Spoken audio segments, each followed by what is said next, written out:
Un gusto saludarlos a todos. Gracias por estar acá y acompañándonos.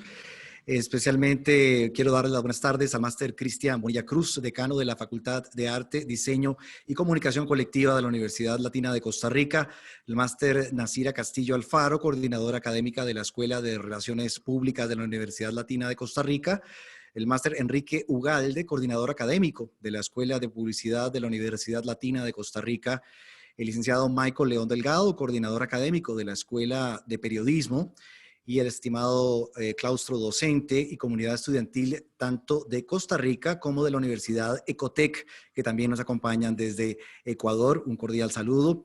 Y también a otros que están desde el exterior. Es un placer realmente para nosotros contar con tan distinguida audiencia.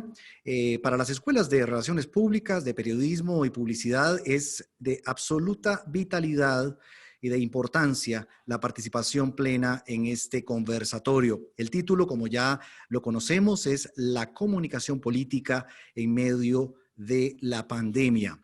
Y para eso tenemos a dos distinguidos panelistas. El máster Carlos Rojas Araujo, que nos acompaña desde Ecuador, periodista y politólogo, director del programa de análisis y opinión políticamente correcto de Ecuavisa.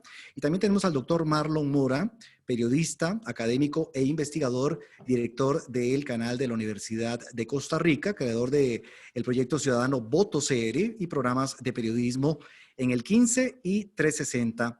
A los dos, muchísimas gracias por estar aquí. Muy buenas tardes desde San José. Pero antes de empezar con ellos, quiero también cederle la palabra al máster Cristian Bonilla, decano de la Facultad de Arte, Diseño y Comunicación Colectiva de la Universidad Latina de Costa Rica para su introducción. Cristian, hola. Gracias, Freddy. Qué gusto saludarte, a vos, al doctor Marlon Mora, amigo entrañable de tantas luchas en el ámbito de la comunicación. Y agradecemos, por supuesto, también a las escuelas de comunicación colectiva de la Universidad Latina de Costa Rica que han logrado organizar este evento internacional. Y agradezco también a la presencia de la profesora Gilda, la directora más bien de Ecotec en área de comunicación y relaciones públicas. De verdad, muchísimas gracias. Y por supuesto al máster Carlos Rojas por acompañarnos en esta tarde, en la cual vamos a tener, por supuesto, muy actualizado un tema de coyuntura en la cual todos los días, por lo menos en el país, al ser la 1 de la tarde, estamos listos para recibir una conferencia de prensa con todo lo que esto ha involucrado en 5 meses que tenemos en Costa Rica de pandemia, y que sabemos que en Ecuador la circunstancia a nivel de comunicación no dista mucho, y que obviamente es algo que obviamente los que estudiamos el área de comunicación nos apasiona, y que podemos llegar a algunas conclusiones también del manejo de esta comunicación. Y por supuesto agradezco también a Freddy Serrano, que es nuestro alumni. Nos sentimos muy orgullosos de haber formado en nuestra institución a don Freddy Serrano, y que es un profesional muy reconocido en el ámbito de Latinoamérica también del periodismo de la comunicación, y que nos honra, por supuesto, que hoy puedan moderar y, por supuesto, también aportar en este ejercicio académico en el cual pues vamos a estar reflexionando en torno de la comunicación política con todos sus matices y con todos los bemoles que obviamente ha llevado esta pandemia, de la cual no estábamos listos, de la cual, como lo hemos comentado al interno también del claustro académico, todos los manuales de crisis han tenido que ser rehechos prácticamente, porque ninguno estaba listo, a ninguno nos enseñaron en la universidad ningún curso de crisis de comunicación en medio de una pandemia, ¿verdad?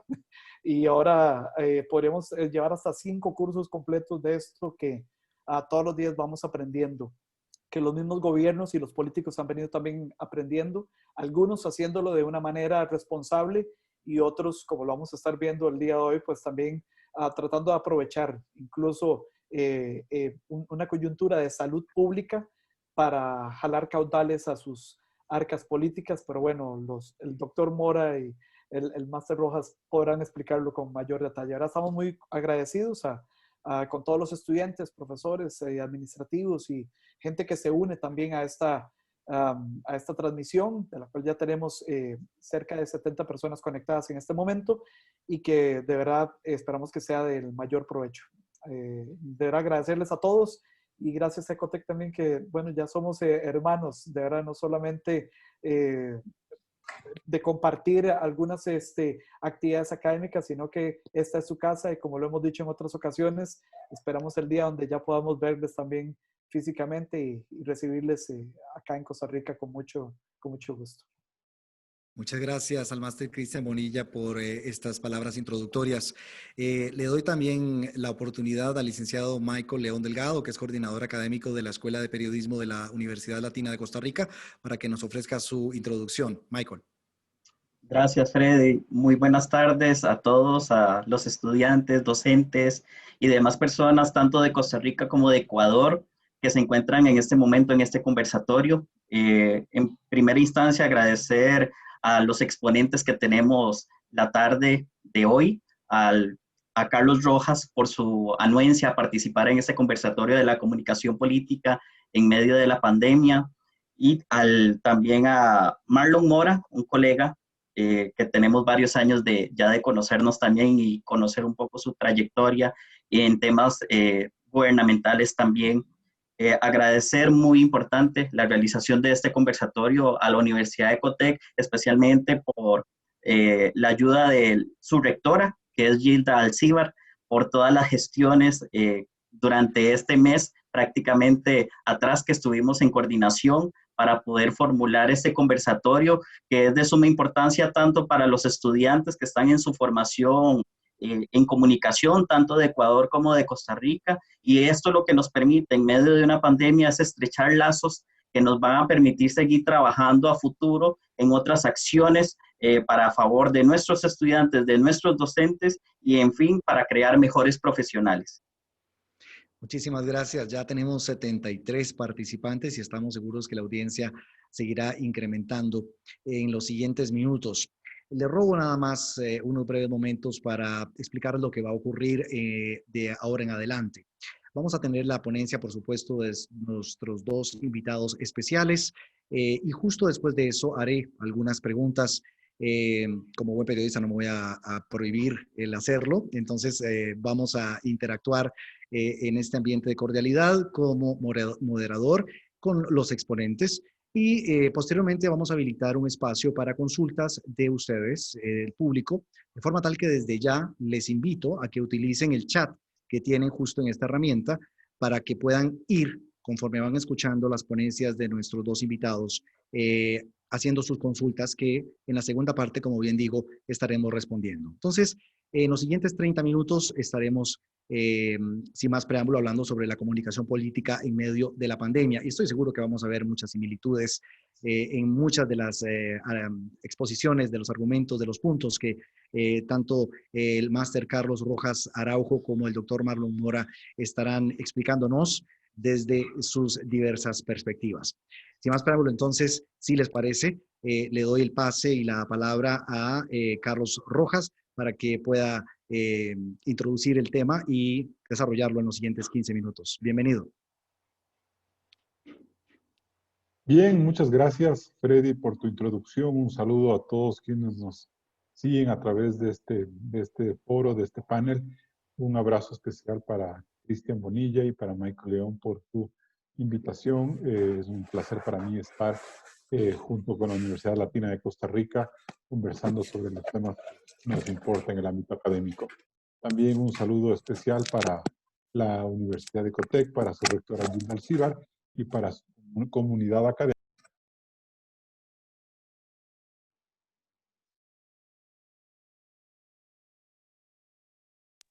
Ahí está, creo que me mutearon.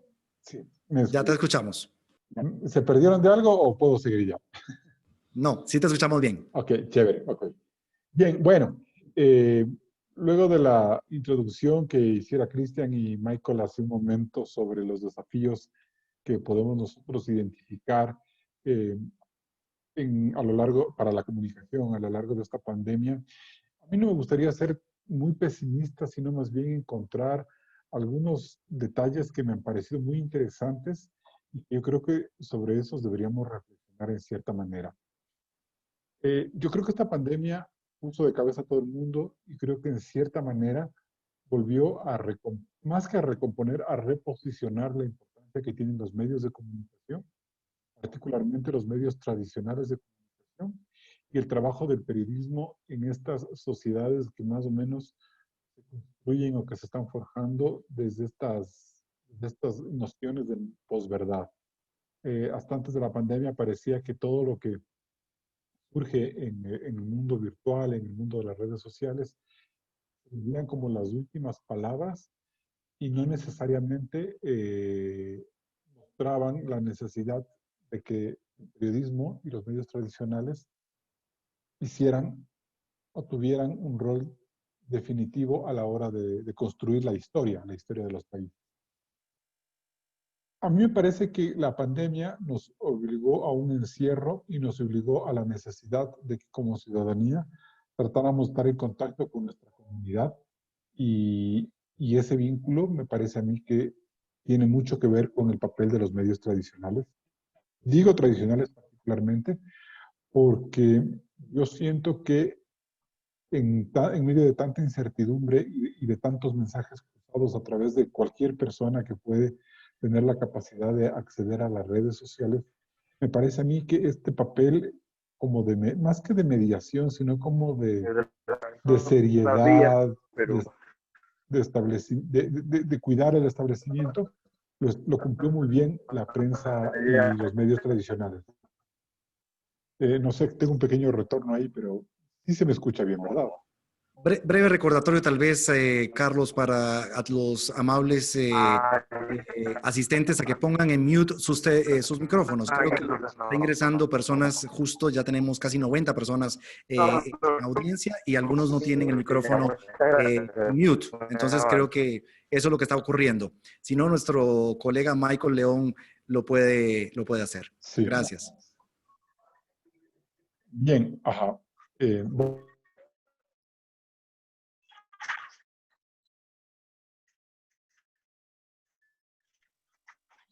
Ok.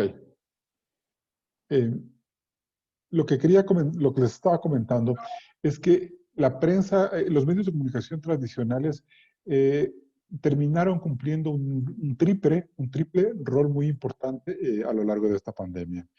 Yo creo que en el caso ecuatoriano hubo un gran papel informativo, esclarecimiento de muchas dudas, orientador, hasta cierto punto educador con respecto a lo que significaba enfrentar una pandemia. Creo que las dudas científicas, médicas, sociales, económicas se han canalizado a través de los medios tradicionales con mucha más fuerza quizás que los medios virtuales.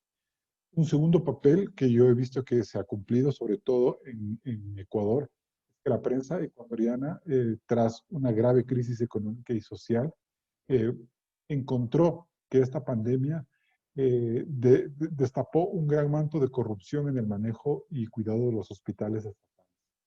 No hubiera sido posible por el trabajo de la prensa, ahí sí, la prensa digital, la prensa virtual, la prensa alternativa, pero también la prensa tradicional, este gran debate que llevamos ahora en Ecuador de hacia dónde debe conducir nuestro Estado y cuáles son esas nuevas exigencias ciudadanas que tenemos que poner a nuestros políticos y a nuestras autoridades, no se hubiera dado. El país de Ecuador particularmente vive una crisis social, económica, de valores muy compleja, producto de un pésimo manejo estatal de este gobierno, consecuencia también del despilfarro del largo periodo anterior, que ha hecho que el país en este momento se encuentre como a la deriva, sin tener claro cómo reconstruirse. Entonces, en este punto me parece a mí que el papel de la prensa en el combate a la corrupción más que nunca se ha vuelto vital. Y finalmente, cosa que no es menos importante, me parece a mí que los medios de comunicación tradicionales han cumplido un rol de entretenimiento importante, fundamental en estas largas horas de encierro. La televisión, por encima de quizás cualquier otro medio de comunicación, se ha revalorizado en función de estar 24/7 en compañía de la gente. Entonces yo creo que sí es importante entender cómo el COVID ha hecho que la prensa y los medios de comunicación en el aspecto, sobre todo tradicional, se haya revalorizado y hayamos entendido cuál es la importancia. cívica, la importancia periodística, la importancia democrática e incluso la importancia del entretenimiento para nuestras sociedades. Ahora bien,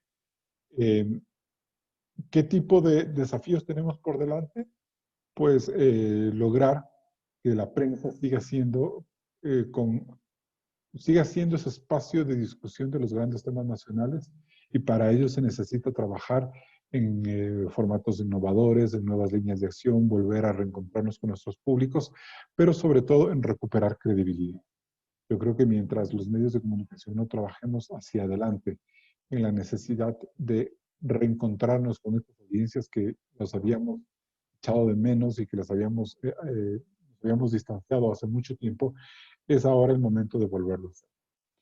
Y particularmente por eventos políticos que están muy próximos, hablo por el caso de Ecuador, se nos viene una campaña electoral ya en poquísimas semanas, a finales de año, pero ya en los próximos meses hay una serie de procesos electorales que se deben cumplir, y las condiciones de encierro, de confinamiento, de toques de queda, de distanciamiento social, harán que la campaña electoral en las próximas semanas se vuelva prácticamente virtual. Entonces todavía no entendemos muy bien cuál va a ser el papel de los medios de comunicación y cuál va a ser las habilidades y la creatividad de los políticos, de los candidatos, para hacer del espacio virtual la tarima y la plataforma de una campaña a la que no estuvieran acostumbrados, sino que más bien era complementaria a esos extensos recorridos en donde los periodistas, mejor dicho, donde los políticos se encontraban con su masa. Entonces yo ahí veo que el espacio virtual, aunque va a llegar a mucha gente, aunque va a ser de mucha creatividad, de mucha inventiva, te abre y te sienta un lastimoso proceso de verdades condicionadas, de verdades a medias, de posverdades, que son muy graves en un proceso electoral como el que estamos por enfrentar los ecuatorianos. Y no solo por las condiciones de vivir un proceso electoral de manera cercana, sino porque la crisis económica y social que este momento atraviesa Ecuador es tan grave, es tan profunda, que muchos sectores, y yo me incluyo en ellos, hemos considerado que la campaña electoral debiera ser en realidad ese espacio como para repensar el país y llegar a unos acuerdos y entender mejor cuáles son las ofertas que tienen nuestros candidatos para cambiar esta situación tan complicada que vivimos. Y es que la prensa y la comunicación, la prensa básicamente, los medios de comunicación, no tenemos la habilidad suficiente para darle a la comunicación política, a la comunicación electoral, tomar la distancia, contrarrestarla, ponerle contra el poder, hacerle que sea precisa, que no mienta, que no engañe, que no difame, podríamos afectar o podríamos, no sé, desperdiciar un periodo riquísimo para como que las palabras país. Entonces, me parece a mí que sobre esos temas quizás deberíamos trabajar a lo largo de este panel, entender hasta dónde ha podido llegar la prensa en el manejo de la pandemia y cuáles son desafíos inmediatos y tan delicados como el manejo electoral, que creo yo, insisto yo, en un momento determinado nos va a obligar a que quizás la discusión de lo importante, lo veraz, de lo urgente, pase necesariamente por los medios de comunicación. Porque yo veo una cosa, los medios de comunicación digital que están en boga, que tienen mucha fuerza, y no solo los medios de comunicación digital, sino todas las redes sociales y la capacidad de que a través de ellas difunda cualquier tipo de comunicación, de mensaje, de posiciones, obligan a que la ciudadanía encuentre espacios en donde pueda contrarrestar y demostrar que esas versiones tienen credibilidad. Y creo que esa lucha por la credibilidad necesariamente se tiene que trasladar a los medios tradicionales. Aunque nos demoremos, aunque la inmediatez ahora sea relativa, la credibilidad es lo que finalmente queda. Yo digo con cierto tipo de carga anecdótica que pueden estar circulando todos los mensajes posibles en las redes sociales, pero yo creo que el ecuatoriano se va tranquilo a dormir cuando ve si es que esa noticia ha sido validada, ratificada, refrendada en el noticiero de las 7 de la noche de Ecuavisa, que ese es el sello de credibilidad y finalmente el sello final que permite que esa noticia se convierta en parte de nuestra historia. Muchísimas gracias, de verdad, Carlos, por esta disertación y que nos plantea, sin duda alguna, una serie de desafíos, una serie de oportunidades en medio del ejercicio profesional del periodismo en épocas de pandemia. Y tocaste puntos muy interesantes que podemos desarrollar más adelante. Vamos con el doctor Marlon Mora, acá en San José, para que también nos ayude a entender desde la perspectiva de Costa Rica. Marlon.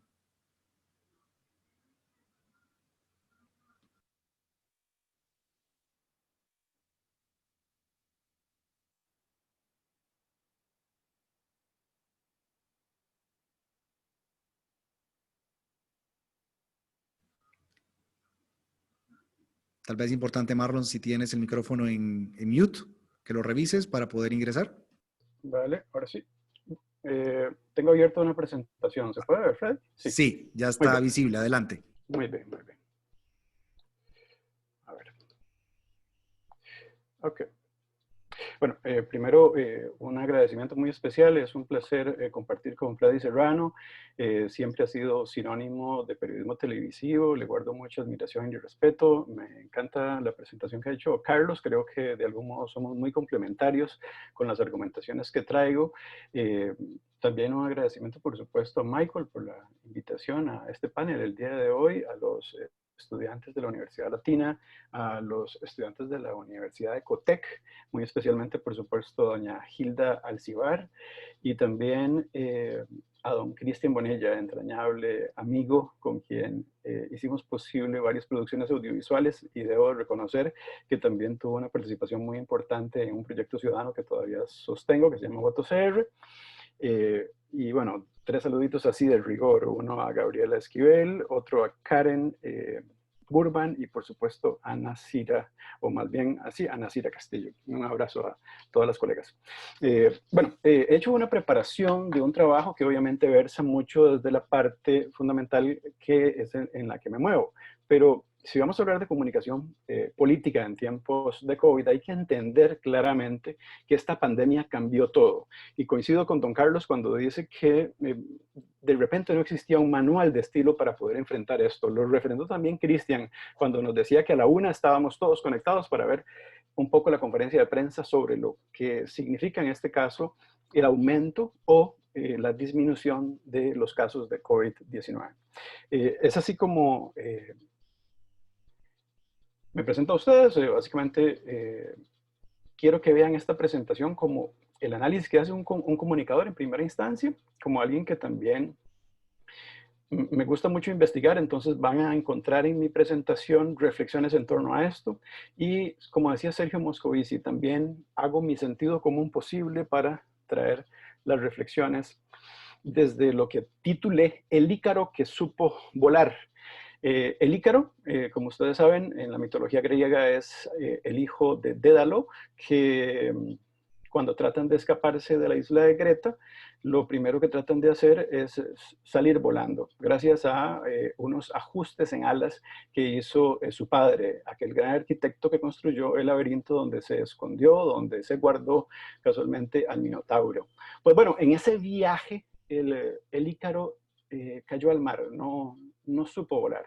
Y es acá donde yo quiero traer a colación la importancia de que los políticos sepan volar. Y con eso quiero decir que deben de tener una comunicación política llena de astucia, investigación y propiedades únicas que de repente solamente puede tener el político. Bien decía Dick Morris, cuando decía, asesor de Bill Clinton, que lo fundamental en esta etapa de comunicación política ya institucional es casualmente saber triangular los datos. Y es a partir de ahí que, bueno, vamos a hablar de la teoría de la comunicación. Desde la teoría de la comunicación tenemos aquel modelo famoso de Shannon y Weaver, que básicamente son los 2 ingenieros que proponen el tema del emisor y el receptor. Pues bueno, eso no basta, ya.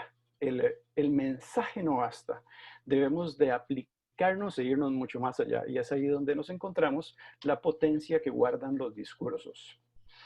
Entonces, es acá donde está el epicentro de articular el mensaje. Si podemos articular un mensaje, pero no pensando en aquel hombre que fue el capitán el hombre principal de la oratoria, Joseph Goebbels, que decía que una mentira repetida muchas veces se convertía en verdad, o también que podía justificar que más vale una mentira que no pueda ser desmentida. No bajo la argumentación de Joseph Goebbels en ese sentido, sino bajo la argumentación de Joseph Goebbels, el orador. Porque la oratoria bien articulada y bien argumentada nos permite nada más y nada menos que lo que logra Martin Luther King.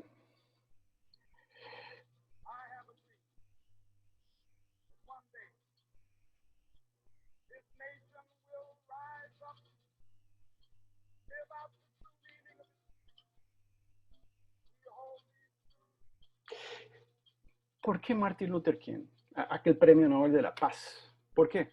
Porque la potencia con el resto de las personas y las conexiones que logremos son fundamentales. ¿Y por qué François Mitterrand? Porque desconocer nuestras raíces nos hace separarnos de ellas y construye el gesto suicida de un idiota. El claro ejemplo es la justificación que hoy da don Carlos y su esposa alrededor de una salida tan entendible como son las vacaciones del presidente. ¿Verdad? Ahora, no todo está en el mensaje bien argumentado y en la capacidad de estas personas para llevar el mensaje, sino, por supuesto, está en los contextos. Y es aquí donde se me ocurre contar una historia que no tiene nada que ver de la comunicación política, pero sí con la astucia de que cada uno tiene un carisma y ese carisma le puede permitir una plataforma potentísima. Y es ahí donde se encuentran dos personajes. Uno famosísimo, que cuando nace casualmente le cuesta mucho su nacimiento, lo sacan con forceps y es su abuela materna, me parece, que lo mete al agua fría y de ahí reacciona y puede llorar y se convierte en la voz más potente de jazz pop de los 40, de los 50 y parte de los 60. Pero en los 60 aparece el rock, un hombre que sabe mover las caderas, que se llama Elvis Presley, y él dice que el rock no le gusta, que el rock es feo. Y bueno, Frank Sinatra en un programa de televisión en la época en la que es verdaderamente famoso, más como actor que como cantante, decide hacer esto en la televisión nacional estadounidense.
La mejor comunicación política de Frank Sinatra estuvo en saberle decir a Elvis Presley quién era él y de ubicarlo en ese macro para no sentirse menos.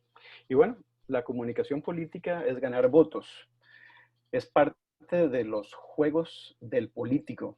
Javier del Rey Morató tal vez es el más importante y referente, pero ojalá llevemos de esa comunicación política electoral a una comunicación política cívica, ¿verdad? Donde lo sencillo sea cercano. Vean a Carlos Alvarado, qué cercano podía ser.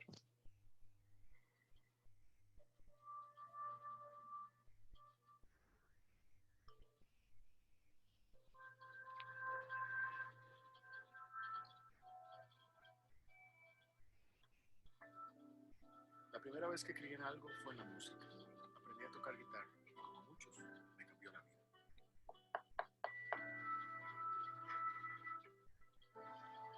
Creer en algo nos mueve, nos impulsa a lograr metas. Creí en las historias y me convertí en escritor. Hace ya 3 libros de eso.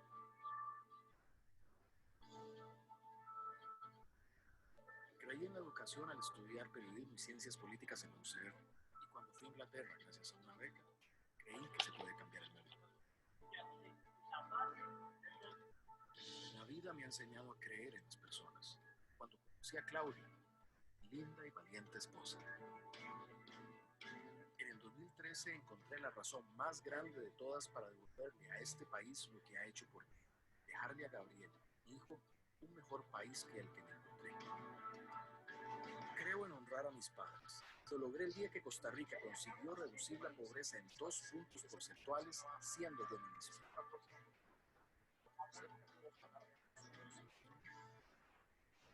Ver que nuestra gente puede vivir con dignidad y con igualdad. Que la mejor forma de ayuda es poder dar guía y apoyo para enfrentar los momentos.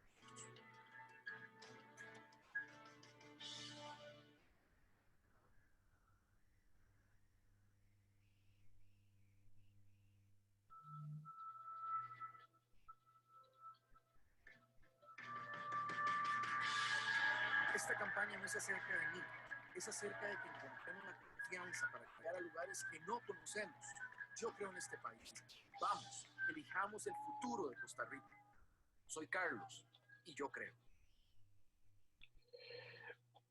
Eso que podría resultar un paquetito fino, fue bien elaborado, lo trabajó un grupo de personas y pudo haber sido sencillo. Esa comunicación política electoral, quienes hacen ciencias políticas saben que en ocasiones puede ser mucho más sencilla que la comunicación política institucional. Y es ahí donde está el gran reto, cuando se llega al poder, cuando se establece el discurso, cuando se previene antes de la bronca, cuando los tonos marcan. Y es ahí donde hay que ponerle atención a las cosas que suceden y que de repente marcan un antes y un después. Me siento orgulloso del crecimiento turístico que tiene este país. Me siento orgulloso de que los agricultores y las agricultoras salen adelante sin miedo. Me siento orgulloso de un pueblo que silencioso permanece ahí, pero no tiene miedo de avanzar cuando hay que avanzar. Y a las que nos detienen, no los vamos a dejar que nos detengan. ¡Que viva la anexión! ¡Que viva Guanacaste! ¡Y que viva! Costa Rica! Dicen en comunicación política que cuando se está de frente al pastor y las personas no le ponen atención a su homilía, lo más fácil es azotar el púlpito. Despierta a todos. Pues bueno, no juzgo los tonos, los presento. Y es a partir de acá que hacer gobierno no es sencillo. Y debemos reconocer que la pandemia, más que una carrera de 5 kilómetros, es una maratón. Entonces, la atención que se ha dado desde una institucionalidad potentísima, donde hay verdaderamente muy buenas organizaciones que han respondido a tono, merece la pena destacarlas. Hay cosas muy positivas. La caja, además de un inicio y un manejo adecuado con el encierro. Pero también había un momento adecuado para decir que el quédate en casa era una visión clásica y que teníamos al frente a algo en lo que el mundo no ha podido tampoco resolver. Las grandes potencias les ha costado. Los mejores haciendo comunicación han fallado. El confinamiento era una hoja de ruta todavía desconocida. Y es ahí donde nos encontramos el modelo o la forma tradicional de llegar a los periodistas. Y bueno, es ahí donde las conferencias de prensa tomaron potencia. Que esa alusión la haya hecho Cristian al inicio no es gratuita. Se han convertido en el pan de cada día, algo que los medios de comunicación valoraron muchísimo porque era hacerles el trabajo al inicio, pero luego se dieron cuenta que no se podía vivir siempre con ese modelo. Un instrumento de información potente que con el abuso en algún momento ha manifestado desgastes importantísimos. Entonces, merece la pena decir que cuando tienes un modelo y ese modelo se desgasta, también se desgastan las personas. Y te puedes convertir en el hombre más bello y el más querido por la audiencia a tal vez un villano. Y es ahí donde no merece la pena que una persona con una excelente trayectoria y con un excelente trabajo llegue por una falla en comunicación a que le suceda algo así. Y quise destacar algunas personalidades muy rápido, porque esto va a ser una oportunidad más bien de debate de lo que está pasando en Costa Rica ya con los estudiantes y con todas las personas que están participando en el foro. Pero decidí ponerle un color de piel a esto, y me parece que las mujeres lo han hecho bien. Algunas tal vez, como doña Pilar Garrido, ministra de Planificación, con contradicciones. Pero una de las ministras que ha causado mayor decepción su salida la semana pasada, doña Dialá Jiménez Figueres, una mujer muy medida, muy bien cuidada a la hora de establecer desde su Ministerio de Comercio Exterior cuáles eran las formas adecuadas de hacer las cosas, pero sin antes hablar con sus pares. Eso me parece que es una muy buena medida. Luego, una mujer clara, muy directa, pero además que tiene esas capacidades en la realidad que merece la pena destacar, Janina Dinarte, pero también debería decir quien no sabe salirse del menú teniendo un ministerio tan complejo como es el Ministerio de Economía. Vean qué curioso, ahí tienen a doña Victoria Hernández. Y como en esta vida merece la pena hacer algunos apuntes, me decidí a hacer más de 10 apuntes muy rápidos para dejárselos a ustedes en la mesa. El encierro afecta, sí. No es posible continuar encerrados sin confinamiento hasta la inmunización. Puede ser que pasen 2 años o año y medio para que tengamos vacuna. O al menos para que la podamos recibir. Zapote ha fallado en la comunicación, efectivamente. ¿Qué sucede ahí? ¿Qué pasa? Si yo supiera, se los diría ahora mismo. Si hay tantas personas que saben comunicar tan bien, ¿por qué no le hacen caso a ese que sabe hacer comunicación política institucional? No sé, ¿verdad? Yo creo que es urgente cambiar el modelo de conferencias de prensa. Creo que es una de las cosas fundamentales. Y les hago una pregunta a ustedes para que la tengan por ahí guardadita. Daniel Salas, un ministro de Salud que ha sabido hacer muy bien las cosas, ¿qué transmite? ¿Qué transmite? Tal vez convendría en un momento determinado tener un relevo para él que luzca más permanente para que todos estos tonos emocionales que le podemos leer al ministro no desgasten su imagen, pero también no desgaste el trabajo del Ejecutivo. Las noticias son fundamentales en esta época. Lo destacó don Carlos ahora cuando hablaba de la credibilidad. Y hay noticias que han impactado fuertemente. Una, la más reciente, tiene que ver con la compra de las mascarillas. Señores y señoras, son $4 millones. Y no eran de uso médico. Además, tienen una serie de cuestionamientos que, bueno, esto lo podemos conversar ahora. La salida de vacaciones del presidente, por supuesto que tiene derecho. Ahora, ¿qué hay dentro de eso? Una caja de Pandora. El seguro para la entrada del país, en el caso de las personas, digamos, visitantes internacionales, hay que poner atención. Hay cosas que tenemos que medir, hay que prepararse. Hay gente que habla de conspiración. No, por favor. En ocasiones, culpar al gobierno no está tampoco de la mano. Creo que está de la mano de nosotros mismos. Si vamos a rebatir, argumentemos. Si vamos a decir que existe un medicamento, pongan las pruebas. Si vamos a demostrar algo, investiguemos, presentemos las fuentes. Eso está sucediendo mucho en las redes.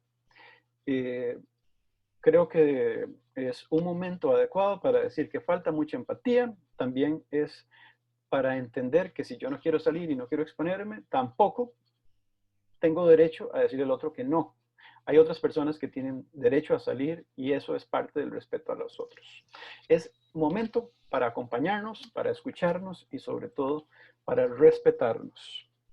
Y bueno, ustedes podrán vociferar sus indignaciones en mi Twitter, Marlon Mora CR. Gracias por ese espacio el día de hoy.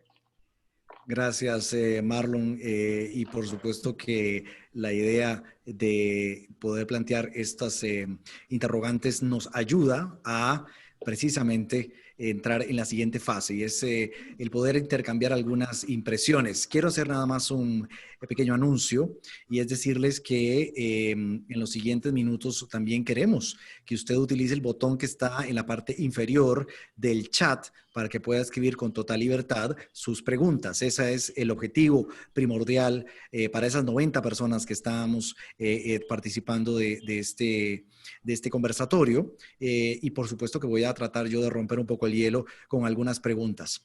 Se están planteando, y recordemos la audiencia a la cual estamos dirigiéndonos, dos escenarios, el escenario Ecuador y el escenario Costa Rica, de forma tal que tenemos audiencias de los dos países, dichosamente, una gran oportunidad. Tenemos que contextualizar muy bien cada uno de nuestros argumentos porque no necesariamente las dos audiencias conocen el contexto en el cual nos estamos moviendo. Pero creo que hay algunos temas de común denominador.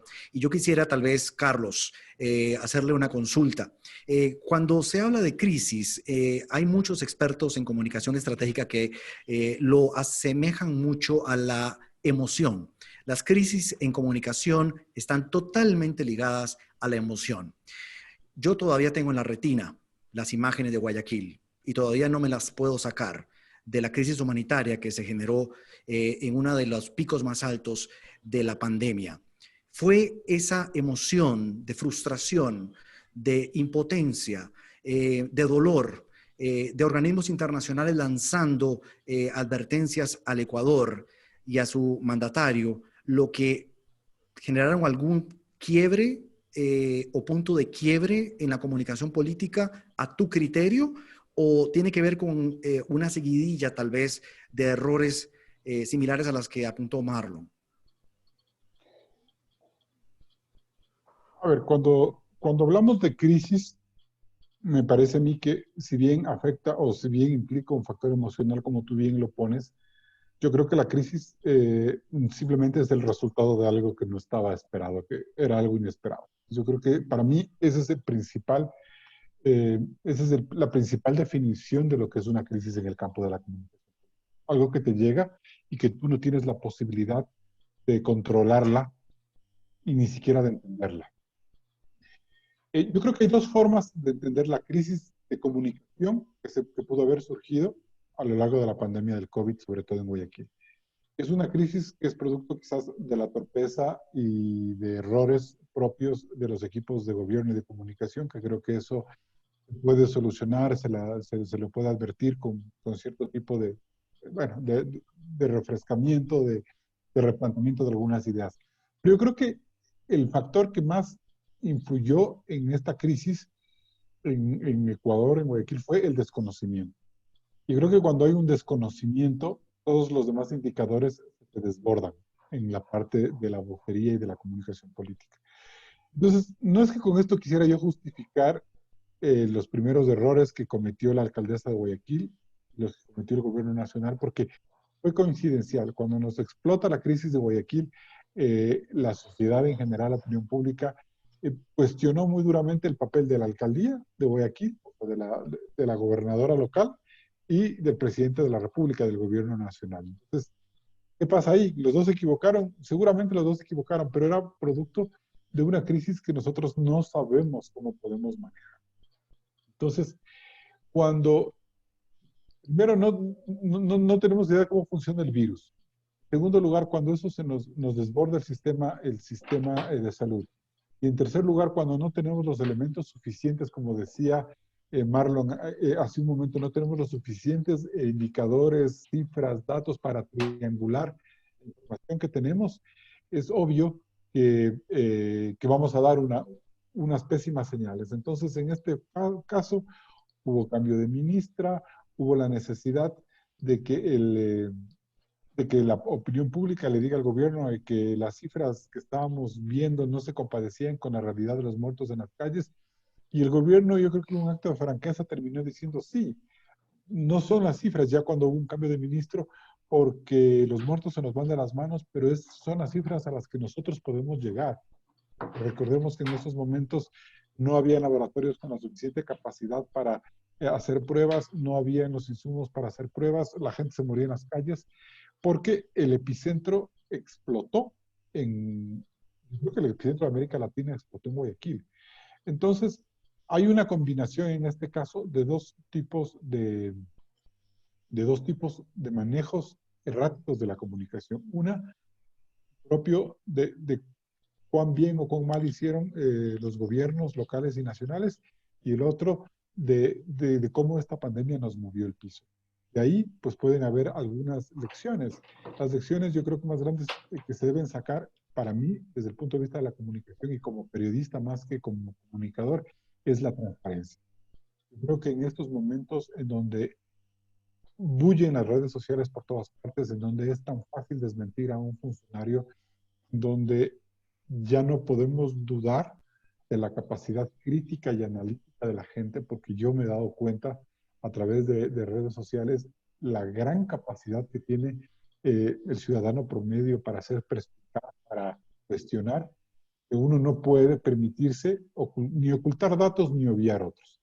Entonces es una gran prueba de transparencia la que nos exige ahora la ciudadanía, tanto a la prensa como a los gobernantes.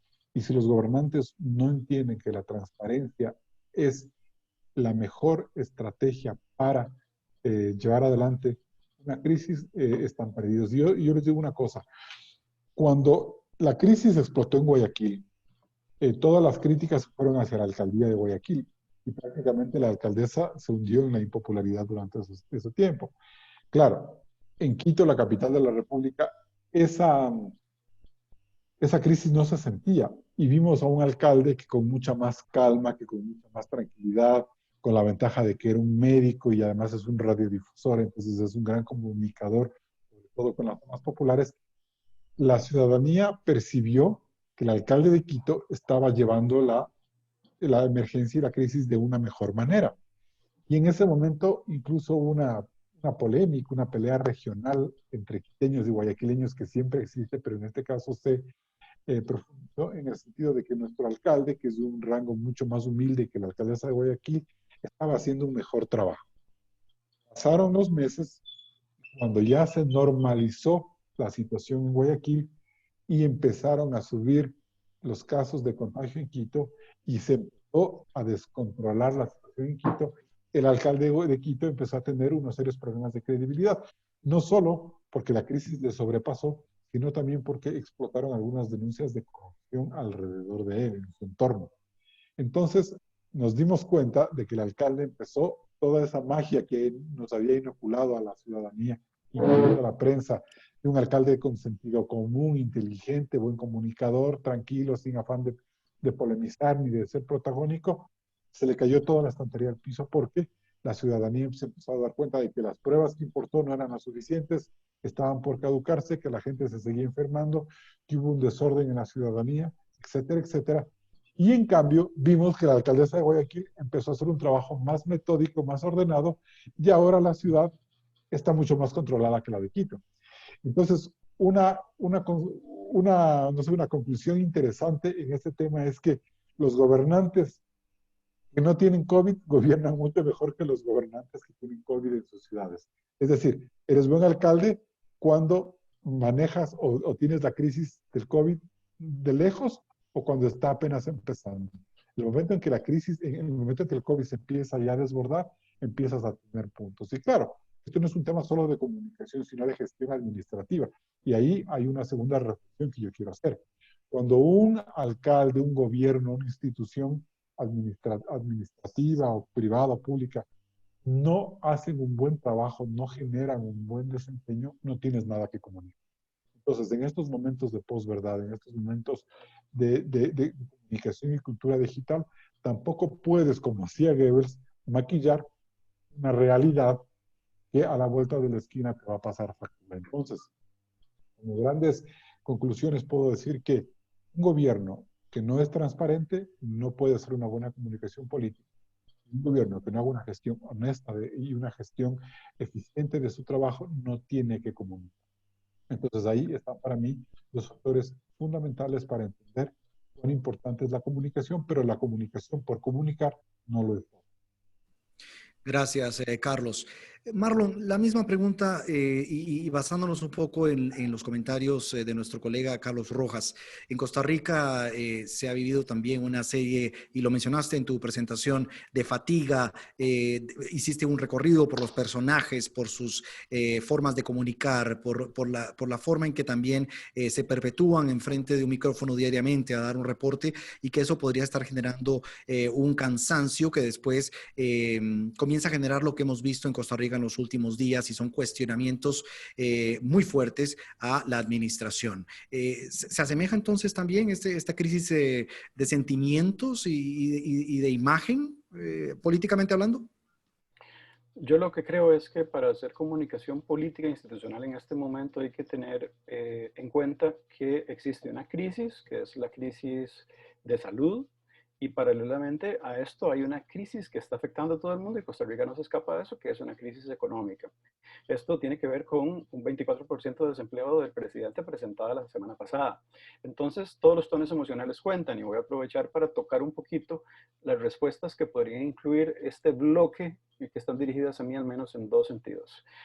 Si el desgaste llega, Freddy, usted lo sabe muy bien que inclusive los periodistas que están formados en un área específica y tienen todo el fulgor para poderlo hacer, llega un momento que la sobreexposición hace que se encuentren en un desgaste. Y estamos hablando de profesionales que tienen trayectorias amplísimas. Cuando usted se encuentra ahora un ministro o una ministra que constantemente usted le está exponiendo, deberían de valorar, y para eso hay que hacer una investigación detrás. Esto no se hace de la noche a la mañana y bajo el criterio de los que podamos opinar que de repente esto se tenga que hacer.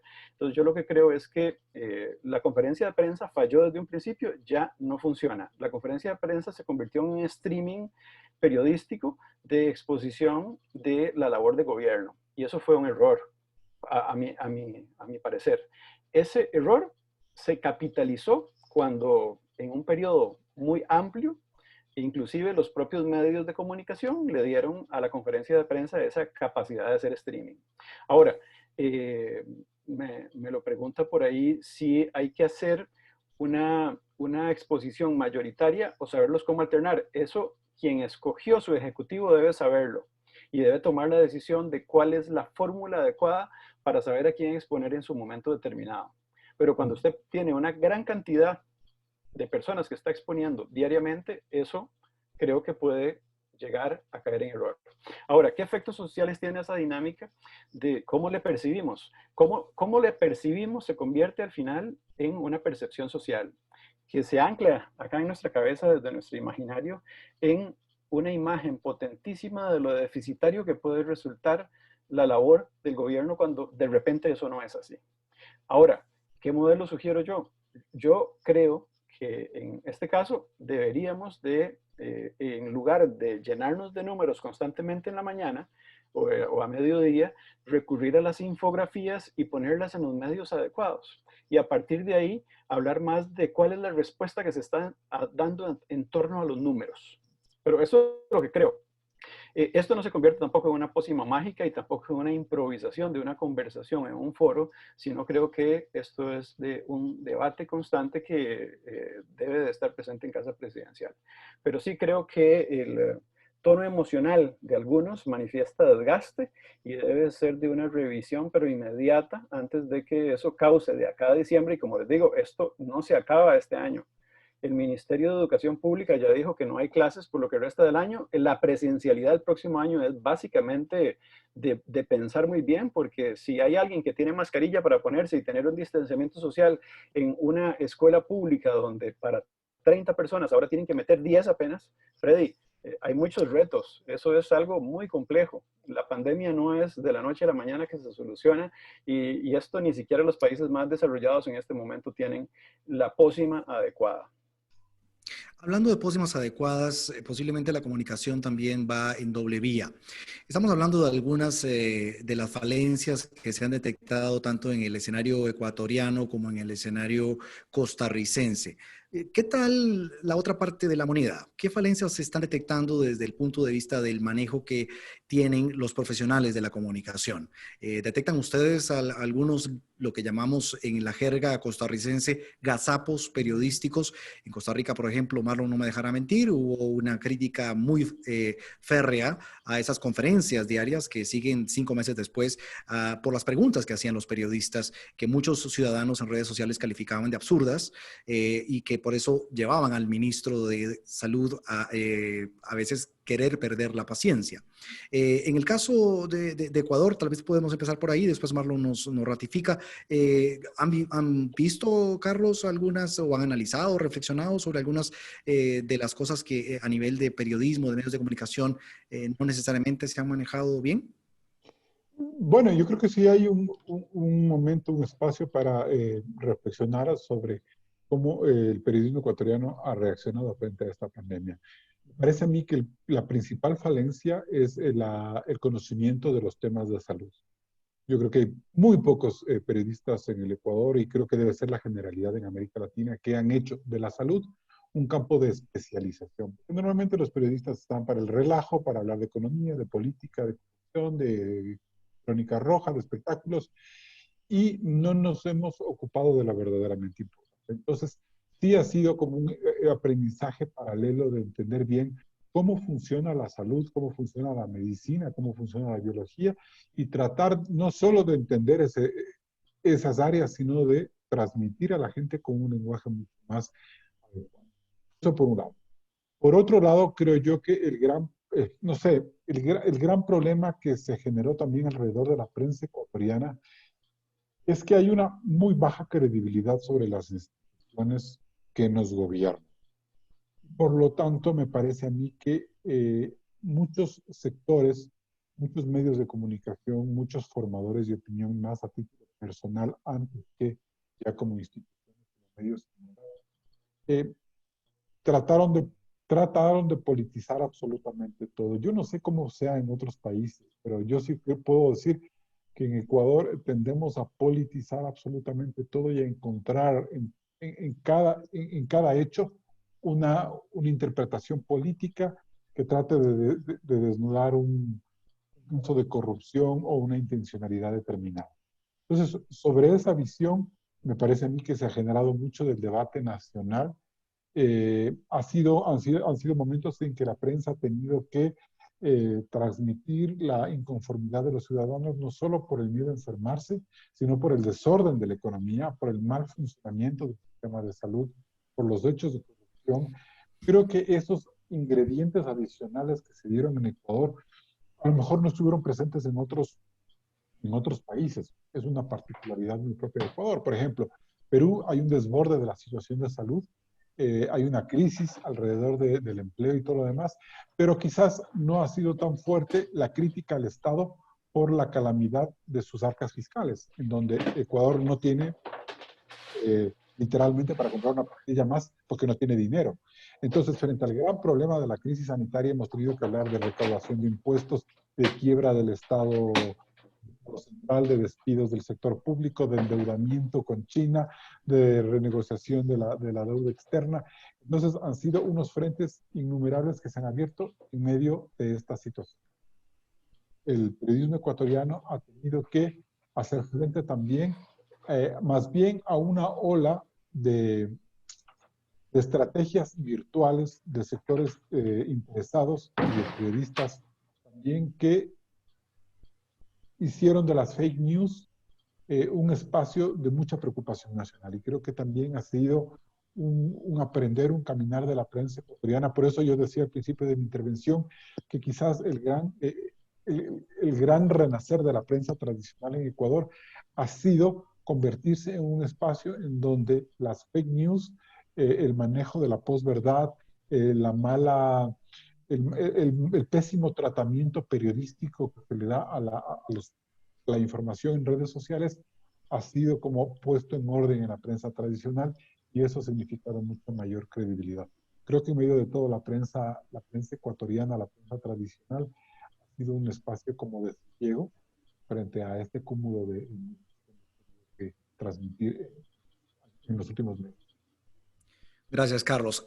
¿Es lo mismo, Marlon, en Costa Rica? Porque el escenario aquí de credibilidad, inclusive también empaña a los medios de comunicación, las fake news, como menciona Carlos, no han sido del todo algo ajeno. Los conspiradores en redes sociales, inclusive haciendo demostraciones, fueron también parte del menú informativo de los medios tradicionales. Y qué decir de lo que mencionaba anteriormente, las mismas preguntas que se hacían en las conferencias de prensa con una alta sensibilidad en redes sociales de algunos opinólogos que empezaban a criticarlo.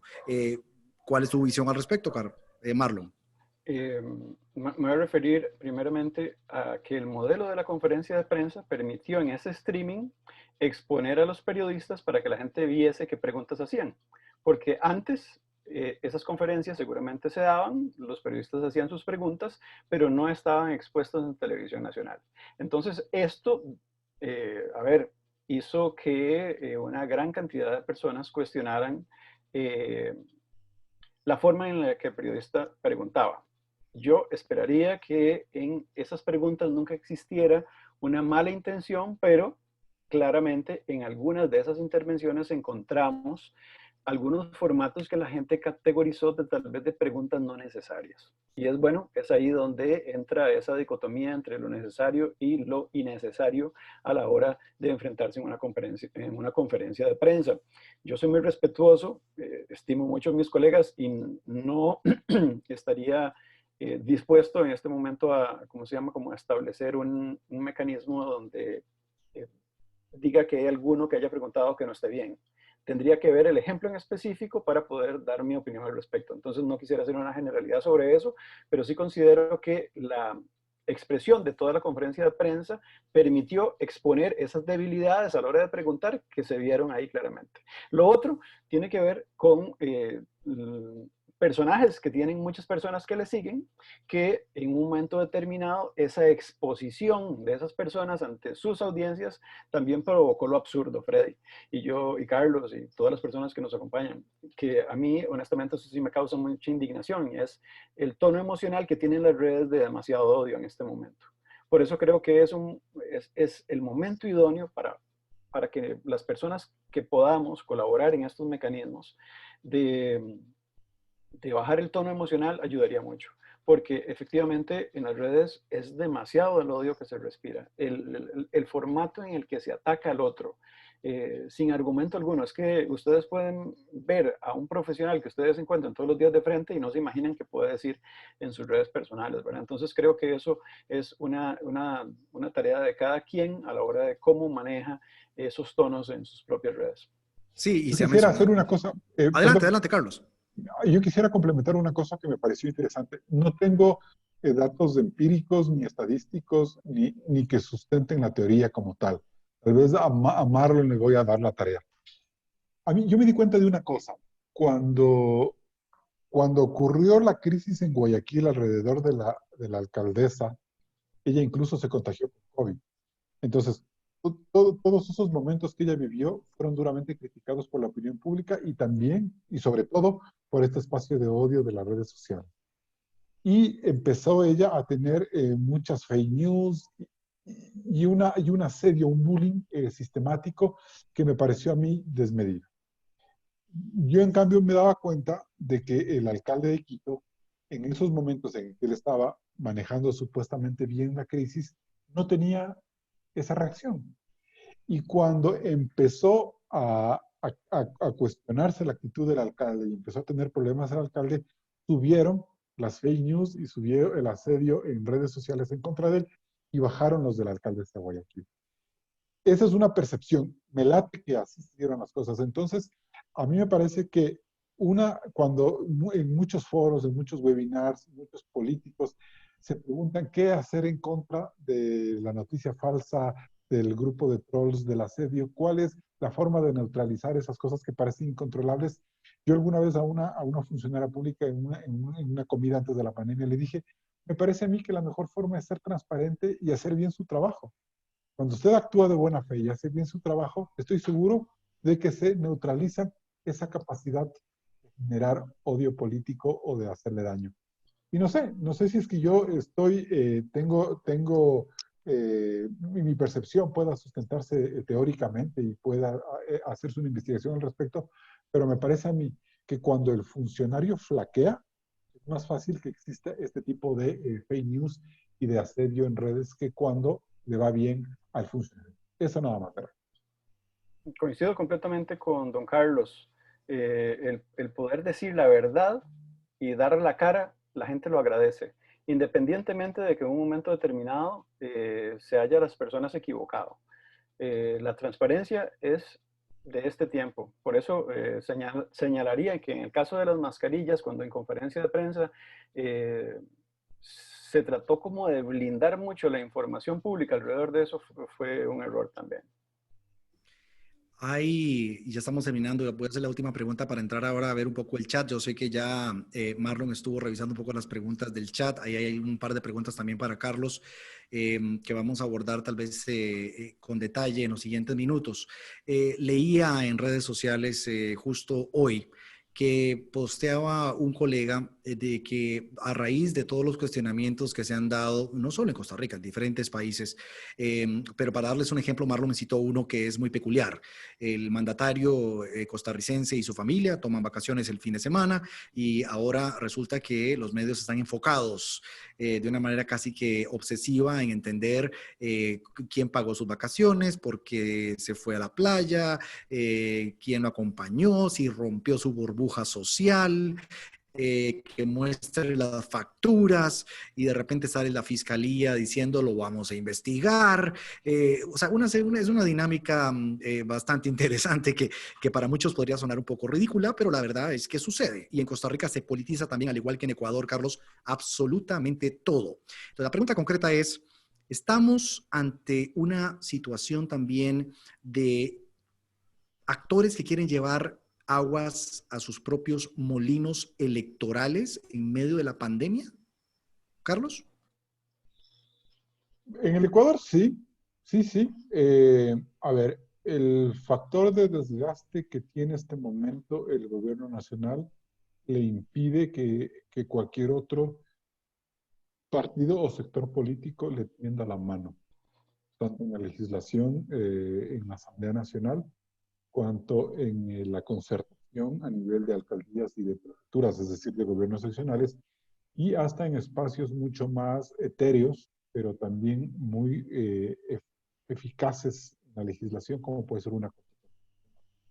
Entonces, el presidente de la República, por el grave desgaste que tiene, no puede subir impuestos, no puede cobrar impuestos anticipados, no le puede quitar retas a las universidades, no puede despedir al sector público, no puede atrasarse en el pago del sector público, porque simplemente todo el mundo le bloquea. Yo me pregunto, si todo el mundo le bloquea como quieren, entonces el gobierno tome decisiones para poder salir de la crisis. Si renegocia la deuda, estuvo mal renegociada. Si no la renegocia y tiene que pagar el dinero, que porque tuvo que pagar el dinero antes de renegociar y que con eso al país le quitó 300 millones de dólares que eran importantes para salvar vidas en el mundo. Entonces, la pandemia le llegó al gobierno en un momento en el que no tiene la posibilidad de establecer nexos con ningún otro sector que le ayude, porque hay un cálculo electoral. Ahorita nadie puede tenderle la mano ni apoyarle al gobierno porque simplemente va a ser visto como un actor gobierno. Ese es el cálculo electoral al que nosotros estamos abocados. Y me parece a mí que yo creo que en función, no sé, no he seguido la polémica alrededor de las vacaciones del presidente de Costa Rica. No tengo muy claro qué tan bien le está yendo al presidente de Costa Rica, pero yo creo que cuando a un alcalde o a un gobierno le está yendo mal en su gestión, siempre va a haber razones para que cuestionen este tipo de... A mí me parece una tontería que se haya ido de vacaciones en un momento como este. Me parece que hay que ser y parecer en esta vida. Al ministro de Salud, hace poco tuvimos un festivo, un feriado de 3 días en Ecuador por la independencia, y resulta que el ministro de Salud, que es médico, estuvo en la playa. Cuando todos los médicos se quejan de que están saturados, colapsados, de que están en los hospitales atendiendo muertos, de que no pueden ver a su familia porque están todo el tiempo atendiendo, y el ministro de Salud se va a la playa. Entonces yo creo que ese tipo de actitudes les pasan una factura innecesaria al gobierno y a su gestión. Ahí lo que cabe preguntarse realmente cuáles son tus prioridades como funcionario. quizás el ministro es un ministro técnico que ha llegado a ayudar al gobierno y que le valdrá muy poco que la gente le cuestione políticamente, sin darse cuenta de que eso lesiona al gobierno y a sus instituciones. Pero también ahí depende de cómo el gobierno genere una cierta liderazgo al interno. Yo creo que también es importante hablar del liderazgo interno de los gobiernos. Y algo nosotros podemos reconocer al gobierno anterior de Rafael Correa es que estaban en el detalle. Y este tipo de cosas eran mucho menos factibles de que sucedan, precisamente porque una estrategia interna evitaba que hayan desgastes innecesarios por cosas como las vacaciones de un presidente de la República, de un momento donde ha perdido su trabajo, está pensando en vacaciones, ¿no? Marlon. Yo coincido en que en época de arenas políticas y específicamente el próximo año con un año electoral, donde inicia campaña definitivamente quien quiera entrar a la presidencia, va a ser temporada de precampaña. Ya las fuerzas políticas en este momento están tomando además un país que está dividido. Recuerden que el pasado proceso electoral dividió al país en dos, con heridas muy fuertes a nivel inclusive de familias, donde el debate del bueno y el malo se mantuvo durante todo este tiempo y que ahora se ha venido a exacerbar con algunos temas que son totalmente de derechos humanos y que han logrado todavía en ese imaginario social de esas personas taladrarles tremendamente para causar que algunos lleven a sus molinos algunos intereses particulares. Y ahora que don Carlos menciona al presidente Rafael Correa, yo tuve la oportunidad de entrevistarlo hace algún tiempo y les puedo decir que la forma en la que se movía su equipo de comunicación era impresionante. Pero en una reunión que pude tener con ellos, hablaban del equipo que hacía esa labor y creo que, a ver, tenemos que tener gente formada en comunicación muy buena para eso, hay que hacerle caso. Entonces, no podemos decir que los colegas no están haciendo su trabajo, de repente quienes están ahí no están haciendo caso. Ahora, lo otro es que esas personas que están ahí, si están creando estrategia y trabajo arduo para llevar a buen rumbo al país y específicamente como voceros fundamentales del Ejecutivo, deberían definitivamente de hacer una revisión en su estrategia. Una, que en pandemia no tiene hoja de ruta. Depende mucho de ese trabajo consciente de investigación. Por eso coincido, aunque empíricamente no lo puedo, aunque no tengo una investigación atrás que me lo demuestre, pero empíricamente sí puedo sostener definitivamente que la gente agradece que le digan la verdad, que la gente sea transparente y que cuando nos encontramos medios de comunicación, también las audiencias sabemos leer los medios de comunicación. Los medios de comunicación, más que medios de comunicación, son empresas y hay medios de comunicación que también llevan agua a sus molinos. Entonces esto no solamente de política, sino también de la forma en que los medios se comportan al final de cuentas. Tocaste un tema que es controversial, porque sí, efectivamente eso parte de lo que también uno lee mucho en medios sociales, el interés Una cosa, que podría tener. sí, Freddy, perdón que te interrumpa. Yo quisiera comentar algo muy importante que dijo Marlon hace un momento, perdón que les interrumpa, pero me parece a mí que también en estas estrategias de comunicación al nivel de gobierno, yo lo digo como periodista, me parece a mí que deberíamos tener claro para qué queremos comunicar. Y yo creo que ahí se abre un aspecto de debate muy interesante. Marlon reconocía toda esta estrategia comunicativa que tenía el correísmo como gobierno, que me parece que generó una idea diferente de comunicar desde el gobierno, pero creo que esa idea no necesariamente tenía como único fin tener buenos indicadores y generar un aspecto de gobernabilidad. Cuando esa comunicación que le cuesta al Estado, que nos cuesta a nosotros con el bolsillo, de nuestro bolsillo, con nuestros impuestos, se deriva para crear proyectos políticos muy personalistas, en cambio, abres un espacio de crisis y crítica que termina afectando la posibilidad de creatividad y de trabajo de los gabinetes de comunicación. Cuando Correa dejó el poder y llegó el presidente Moreno, que era de su mismo partido y que ahora rompieron, la gente estaba hasteada de la comunicación política del gobierno, es decir, no quería saber más.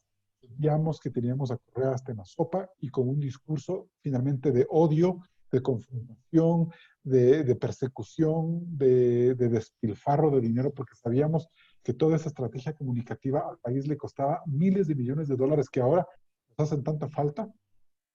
Y como que el país se saturó. Y Moreno dijo, bueno, está bien, yo voy a tratar de ser un presidente más calmado, y le quitó importancia a la comunicación política, y ahora nos hemos dado cuenta de que sin comunicación política no hay un buen gobierno. Como dijo alguna vez un presidente ecuatoriano que se cayó, Emil Maguad, gobernar es comunicar. Este gobierno no supo comunicar y tiene unos muy bajos índices de popularidad, porque además quizás es más fácil llevar un gobierno cuando tienes bonanza y no tienes pandemia y tienes mucho dinero como tenía Correa, a un gobierno que tiene pandemia, que es debilitado políticamente y que tiene una crisis económica. Es ahora cuando más necesitaría de una buena estrategia de comunicación. Eso Claro. Perdón que te interrumpa. No hay ningún problema, Carlos. Yo tal vez ahí sí me cuestiono en este momento cuál gobierno y cuál presidente tiene bonanza con la pandemia. Inclusive Bukele, podríamos, si ya estamos saliendo de Costa Rica y de Ecuador, Bukele, que cualquiera podría decir tiene altos niveles de popularidad. Ambos sabemos que ha sido sumamente criticado por la forma en que ha desafiado a los poderes del Estado. Y ni qué hablar de otros presidentes del sur del continente, como donde se encuentra la pandemia hoy en Brasil, con Bolsonaro. Y el mismo Chile con Piñera, que ha tenido que cambiar literalmente a su gabinete por las crisis y por la falta de credibilidad en las cifras. Había mucha gente que no creía que las cifras, y de hecho se comprobó que no estaban siendo medidas correctamente. Pero quiero entrar en esta fase porque ya estamos en la recta final de este conversatorio tan interesante con algunas de las preguntas. Creo que mi colega Marlon contestó ya un par de las que leyó en el chat, si no me corrige, y las leemos con mucho gusto. Pero aquí hay una para Marlon. ¿Qué modelo de conferencia de prensa sugiere usted entonces? Damaris Yepes pregunta. No sé si está clara, pero interesante. Sí, ahora creo que la traté de responder, Freddy. Y un agradecimiento a las personas que han hecho sus consultas.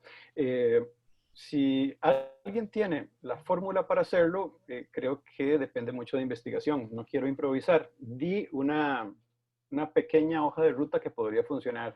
Por ejemplo, si en la mañana o en el mediodía se anuncian todos los datos de las personas, lo más importante no es poner a aquella persona que posiblemente se ha venido desgastando, mostrando sus números, y mira, si hay equipos ahora para que hagan infografías, si hay equipos para que hagan trabajos en video preciosos, pero además pueden explicar en la plataforma todo el tema de cómo vamos a transitar de una manera fácil de entender. Si podemos hacer eso desde la producción audiovisual y tenemos profesionales para hacerlos, no necesitamos exponer a una persona a recitar números. Eso ya se acabó. Ya para mí debemos de darle un aire a ese trabajo que fue muy valioso, fue una experiencia inicial y que posiblemente continuemos así todavía hasta diciembre o el año que viene. Entonces, lo mejor sería ir tratando de mutar esa experiencia hacia otra hoja de ruta. Mi recomendación básica sería iniciar con estas infografías, con videos que ya pueden estar en plataformas fáciles y amigables para que la gente las entienda. Además, también en plataformas adecuadas a las audiencias. Entonces, vas a tener en Facebook la información pura y dura, fácil, pero en Twitter vas a poder sensibilizarla y analizarla, inclusive dialogando con la gente. En Instagram vas a poder mostrar historias, vas a poder hacer un video donde inclusive ese ministro puede hablar. A ver, refresquemos ese trabajo, no hagamos ese oficio tan metódico y práctico como ha venido funcionando. Es mi parecer, con todo el respeto, porque de por sí, y lo decía Freddy claramente, si en Inglaterra el ministro en un momento determinado menospreció la pandemia, si en México sucedió, en Estados Unidos e inclusive en España se ha habido una crisis junto con como sucede en Italia, entonces, a ver, esto no es pan fácil de comer, pero sí, bajo un ejercicio creativo y con un trabajo constante, creo que las cosas se pueden. En mi caso en particular, por un trabajo que he conocido de Cristian de muchos años en producción audiovisual, estoy seguro de que esas hojas de ruta desde la producción audiovisual, y nuestro decano que nos acompaña hoy aquí tendría muchas otras reflexiones que aportar. Así que yo solamente le toco la puntita de ese iceberg que creo que poco a poco se puede ir puliendo, mejorando, y nadie nace aprendido. Y otra vez lo que dijo Carlos, vale la pena. Transparencia, digan la verdad. No está mal que el presidente se vaya de vacaciones. Ustedes se imaginan el estrés que tiene Carlos Alvarado en este momento, el momento tan difícil de haber llegado a la presidencia. El presidente más joven de los últimos años. A ver, pero se metió en eso de la cara, trabaje por eso. Bueno, ya le toca a la gente analizar la decisión, e inclusive categorizada, ahora la veía en Twitter rápidamente, de estúpida irse de vacaciones. Bueno. Sí, son las dos caras de la moneda. J. Game primero felicita a los dos, al señor Mora, al señor Rojas, por sus comentarios. Es de la Universidad de Ecotec y tiene una pregunta, señor Rojas, acerca de la publicación de los datos reales de los casos muertos recuperados por COVID-19 a nivel nacional por parte del COE. ¿Son completamente reales o son números que entrarían dentro del plano de la comunicación política para crear una reacción positiva por parte del pueblo? No, a ver, a mí me parece que la crisis sanitaria fue tan demoledora en Guayaquil que desde un principio sembró una tela de dudas sobre la capacidad que tenemos de hacer los datos. A mí me parece que tanto a nivel de prensa como de gobierno, ha quedado claro que la capacidad que tienen los estados en general en el Ecuador de medir los niveles de contagio son limitadas. Es la capacidad de hacer más pruebas, vas a tener una mejor transparencia de datos a las que no. Entonces yo creo que ya por ahí esa es una discusión, me parece que esa es una discusión. El problema de la transparencia viene quizás luego en otros temas que en Ecuador se dieron con mucha más fuerza. Por ejemplo, cómo entender el sistema de salud, cómo entender la operatividad de un sistema de salud. Ahí hubo muchos problemas en la comunicación política, a pesar de que este ministro tiene un mayor liderazgo, o sea, te genera un poco más de confianza porque es un médico y un científico. Pero me parece a mí que este debate en el que la población o sea, piensa que tener hospitales con 250,000 camas UCI de unidad de cuidados intensivos, todo el mundo se vaya a ir a curar, eso era imposible. Entonces me parece a mí que la necesidad desde las autoridades de educar, no me gusta mucho la palabra, pero de orientarle a la gente en el sentido de que así funciona el sistema de salud. Por más camas que pongamos, no vamos a cortar la pandemia si la gente no se responsabiliza, etcétera, difícilmente vamos a poder salir adelante. Entonces, me parece que ahí hay una disonancia, una falta de empatía con la gente. El gobierno no lo ha logrado. No lo ha logrado, creo que la alcaldesa de Guayaquil lo está empezando a hacer, el alcalde de Quito lo hizo bien al principio, ahora ha tenido problemas, pero lograr esta suerte de consenso entre gobiernos y autoridades, entre gobiernos y sociedad, para empujar la necesidad de ir hacia adelante en la pandemia, no se ha logrado y creo que sin eso va a ser difícil de que podamos tener una mejoría pronto. Perfecto. Mateo Toscano dice que hablando de lo sensible que fue el escenario en muchos países como Ecuador, dado el alto índice de fallecidos, personas que fallecían y quedaban en su domicilio, ¿de qué manera un comunicador debería abordar el tema sin transformar semejante escenario en una noticia amarillista o atacar la sensibilidad de este caso? Esta pregunta va dirigida para ti, Carlos, y tal vez te pido una respuesta breve para poder sacarle el tiempo. Simplemente me gustaría que ustedes vean todo el debate político y la polémica que generaron las intervenciones del famoso periodista Fernando del Rincón de CNN desde Atlanta, que se convirtió en una suerte como de defensor del pueblo, como de gran juez, y prácticamente atropelló al gobierno nacional, a diferentes voceros por el manejo. Eso generó un amplio debate, el irrespeto, el creerse dueño de la verdad, el tratar de no mostrar un lado sensible, hace que la comunicación se distorsione. Y ahí la prensa tiene que hacer un trabajo más.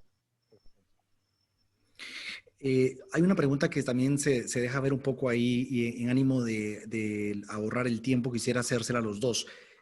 Casos de investigación, periodismo de profundidad, corrupción.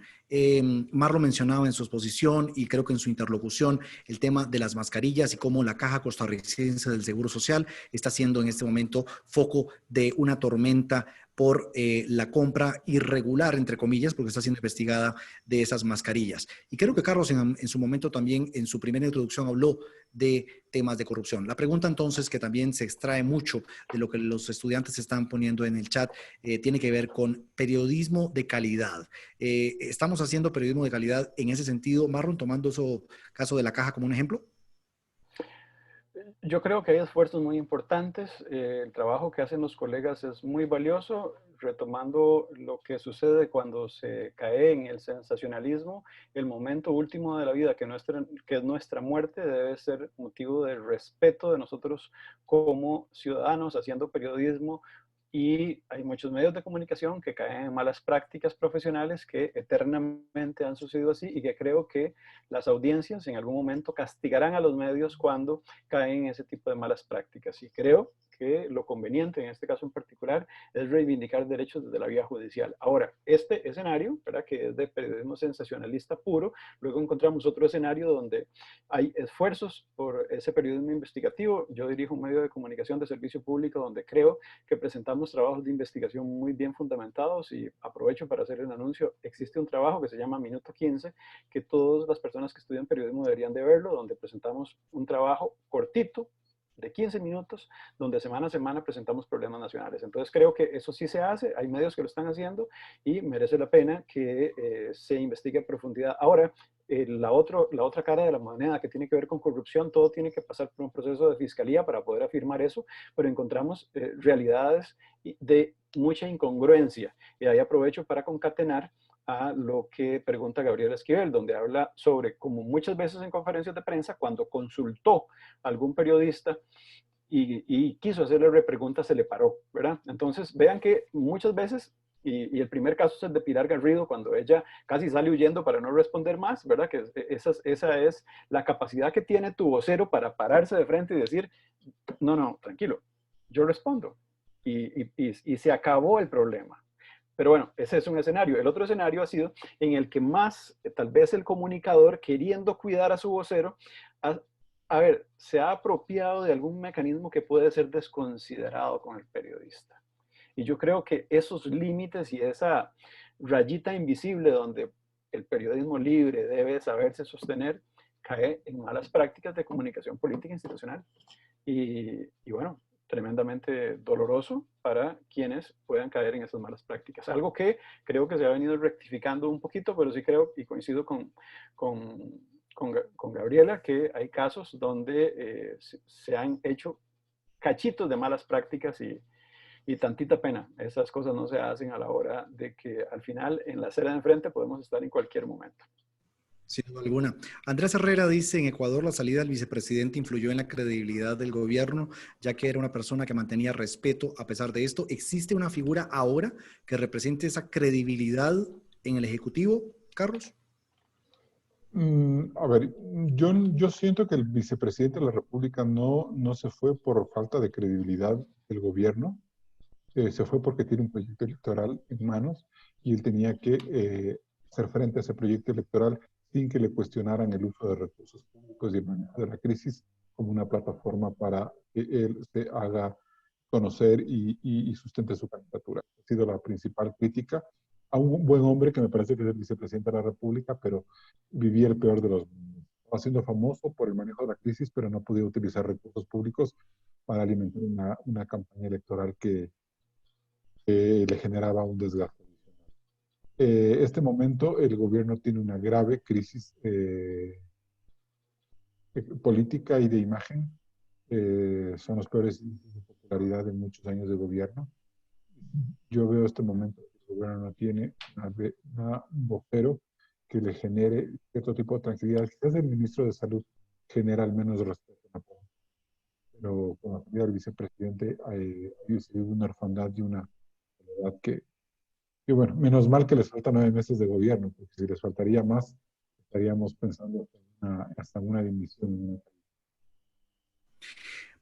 Pregunta final, y yo creo que tiene mucho que ver con lo que Camila Cedeño de Ecuador está diciendo de la Universidad de Ecotec, la credibilidad en las cifras. En Costa Rica se acudió a la sala constitucional para poderle pedir al gobierno que emitiera todos los datos que utilizan para su plan matemático, su modelo matemático de predicción de esta epidemia.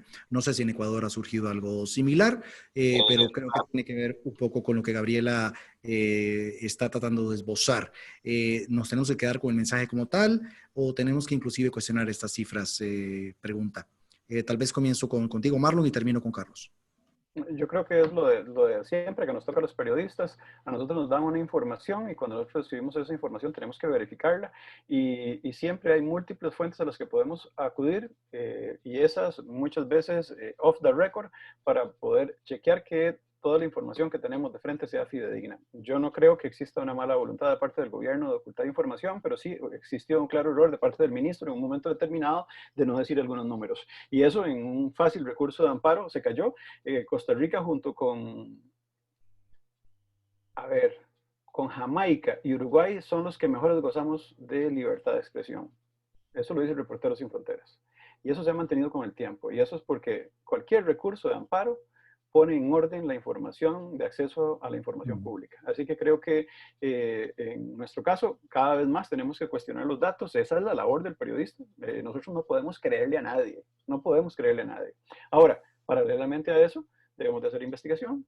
Desgraciadamente, en el día a día, esas 5W que tenemos que responder nos meten en un menjunje de cosas que básicamente le implica al periodista hoy por hoy, en pandemia, que todos los días salen a la calle, que son 24 horas, que de repente le cortaron sus salarios a un 70% de lo que recibían antes o un 50%. La situación está muy difícil en la calle, eso es una realidad. Tenemos que ser muy solidarios, por eso mi mensaje final tenía que ver con acompañarse, con respetarse, con hacer del más vulnerable también una atención fundamental. Y bueno, al periodista, Freddy sabe mejor eso que yo con toda la trayectoria que ha tenido, inclusive en el extranjero, que le toca hacer 1000 notas en la mañana. Y un periodista, cuando hace 5 notas en la mañana y tiene que presentar en la tarde, ¿qué pasa? Le va a costar muchísimo meter el dedo hasta el fondo.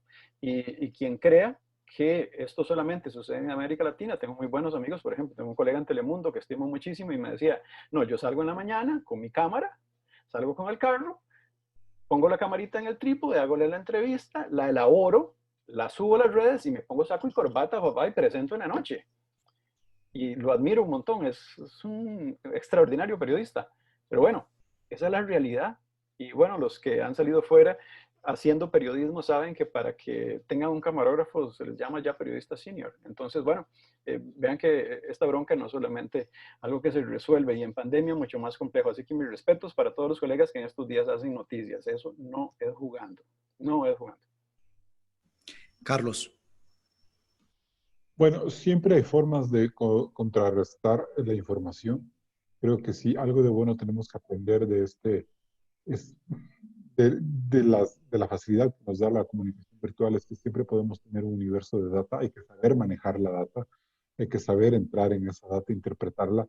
Y yo creo que ese es el principal factor eh, de, de credibilidad de un gobierno. Me parece a mí que ahora los gobiernos son mucho más proclives a perder credibilidad y a perder fuerza política, porque creo yo que están más expuestos al fact-checking y a la contratación permanente, no solo de los periodistas, sino de los ciudadanos. Yo he visto cómo los ciudadanos han tenido realmente piezas impecables de periodismo en algunos momentos cuando tratan de hincar la uña en alguna cosa que les complica. Y me parece a mí que eso era más difícil comprobar años atrás en presidentes, en gobiernos, donde la información estaba muy supeditada a lo que la fuente te podía dar y lo que la fuente te podía ocultar. Ahora es mucho más difícil. Un rastro digital puede uno contrarrestar cualquier tipo de información. Las herramientas que te permite la tecnología hacen mucho más rico el periodismo y te permiten a ti un universo vulnerable de contar historias en las que no necesariamente necesites de un fallo constitucional o judicial para obligarle a un gobierno hace transparente. Yo insisto nuevamente, me parece a mí que el gobierno nacional sí tuvo un ejercicio de honestidad al inicio de la pandemia cuando reconoció que era imposible y que sus cifras coincidieran con la realidad. Y creo que ese mensaje de honestidad le ahorró al gobierno un gran problema que pudo haberse dado después. De parte de las escuelas de Relaciones Públicas, Periodismo y Publicidad, queremos darle las gracias a todos ustedes por haber participado de este conversatorio y por el aporte tan valioso a la actividad de hoy. En especial, por supuesto, al máster Carlos Rojas Araujo en Ecuador y al doctor Marlon Mora en Costa Rica por sus intervenciones, a los docentes, a los estudiantes de las diferentes universidades por haber hecho el esfuerzo de conectarse, de estar presentes, de hacer sus preguntas en el chat. Yo creo que hay una frase muy interesante que ambos coinciden en mencionar. Es un momento clave para los medios de comunicación. Hay un resurgimiento en la credibilidad, en inclusive la sintonía de todos los medios de forma digital, de forma televisiva, de forma radial. Precisamente es una oportunidad que hay que saber aprovechar haciendo el periodismo de calidad que estamos todos en esta misión que escogimos desde el momento en que estudiamos esta hermosa, sacrificada, pero muy gratificante carrera. De modo que así le ponemos el punto final a este conversatorio. Muchísimas gracias a los organizadores y pasen todos muy buenas noches. Hasta luego. Hasta luego. Adiós.